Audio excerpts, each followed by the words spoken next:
নমস্কার বন্ধুরা, নিশা কিচেনে আবারও স্বাগত আপনাদের। আজকে নিয়ে চলে এসেছি নতুন একটি রেসিপি। দয়া করে আপনারা পুরো ভিডিওটি দেখবেন। বন্ধুরা, আজ বানাবো লাউ শাকের আলু বেগুন দিয়ে ঝোল। তার জন্য আমি লাউ শাক এখানে কেটে ধুয়ে রেখেছি, পেঁয়াজ কুচি করে রেখেছি, বেগুন, লাউ, আলু কেটে ধুয়ে রেখেছি।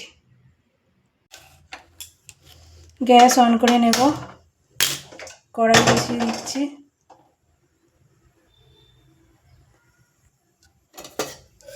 কড়াইয়ে তেল দিয়ে দিচ্ছি বন্ধুরা। তেল দিয়ে দিলাম, এর মধ্যে আমি গোটা জিরে দিয়ে দিচ্ছি, শুকনো লঙ্কা, আলু,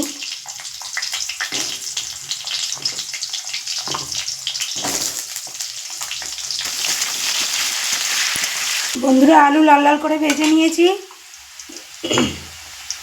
লবণ দিয়ে দিচ্ছি, লবণ দেওয়ার পরে পেঁয়াজ কুচি দিয়ে দিচ্ছি। পেঁয়াজ কুচি দেওয়ার পরে এই যে বেগুন লাউ কেটে রেখেছি দিয়ে দেব।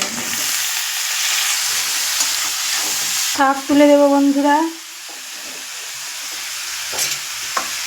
এই যে কেটে ধুয়ে রেখেছি লাউ শাক তুলে দেবো।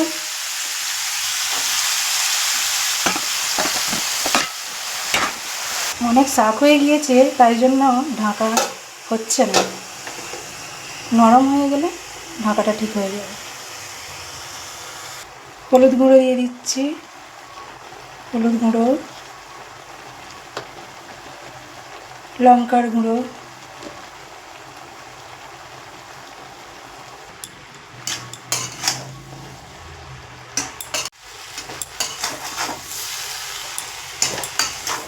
জল দিয়ে দেব, জল,